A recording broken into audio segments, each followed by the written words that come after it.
I designed the enemies in my game to be absolutely cooked. Whatever that means. When it comes to designing bad guys in a game, there's a fine line between challenging and annoying. And let's be real, nobody wants to fight bad guys that are as dumb as rocks or as annoying as a mosquito in your ear. These bad guys need to make you sweat a little, but they also have to be fun to outsmart. And by fun, I mean you'll occasionally be screaming at the screen, "Are you serious?" But in a good way, I promise. This devlog dives into the bad guys. First off, let me just say, this is not a cozy game. There are no gentle critters here to hold your hand or offer you tea. No, these enemies are out for blood. Your blood. Their one job is to keep you from escaping this devious puzzle-filled dungeon, and they're good at their job. Now in the earlier Trapped games, the enemies were, well, kinda dumb. No pathfinding, no advanced AI, just little meatbags waddling around waiting for you to bop them. But for Trapped 6, I've leveled up my enemy design game. I've coded up 5 unique enemies so far with plans for at least 20, plus bosses. Each one has its own style of movement, attack, and special abilities. They're smarter, trickier, and guaranteed to make you rethink your life choices at least once. Let me introduce you to the lineup so far. Enemy names are pending, but I call this bad guy the Cutie Pie. This little guy is the first enemy you'll meet, and let me tell you, the name is misleading. Sure, he looks harmless, kind of adorable even. But if you get too close, he'll smack you into next week. The good news is he's a coward. He moves randomly around the room with no strategy whatsoever, and as soon as you drop a bomb, he scurries away like you just turned the lights on in the kitchen. The challenge with this guy is actually landing a hit, because he's always running away. But once you manage it, he's done for. One hit, and he'll burst into flames, never to bother you again. It's a satisfying end for such a frustrating little menace. The Purple Demon. Now we're getting serious. This purple bat-like demon isn't here to mess around. Fun fact, I wasn't aiming to design him like the classic devil emoji, but apparently my subconscious had other plans. He's smarter than the Cutie Pie, is tougher, and has no qualms about chasing you down.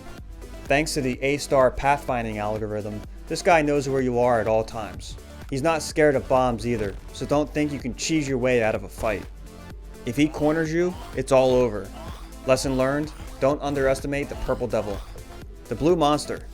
At first glance, this guy looks like a pushover. He moves in straight lines around the perimeter of the room, minding his own business. But don't let that fool you. He has a nasty trick up his non-existent sleeve. If he lands a hit, your screen goes wild with static and your bomb becomes temporarily disabled.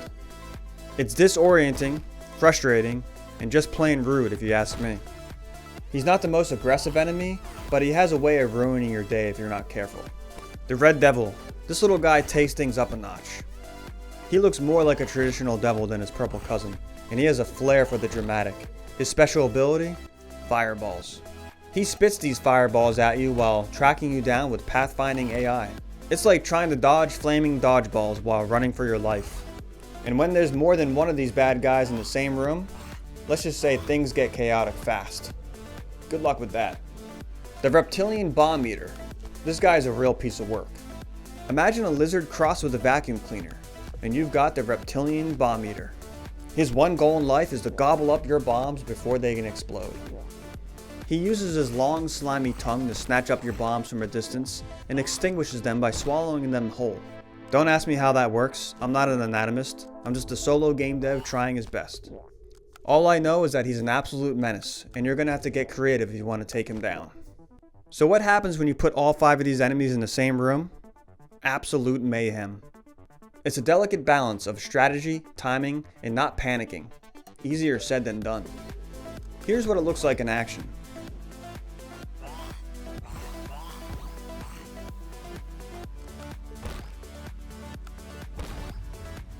And here's what it looks like when I crank up the difficulty to impossible.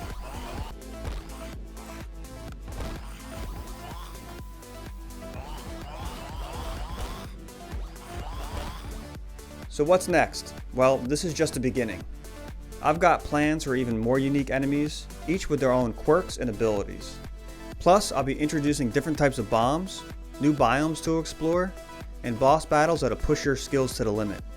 In the meantime, check out this other video where I get real about my 20-year journey as a solo game dev. And hey, if you want to keep up with the progress on Trap 6 and keep me motivated, hit that subscribe button. Your support means the world to me.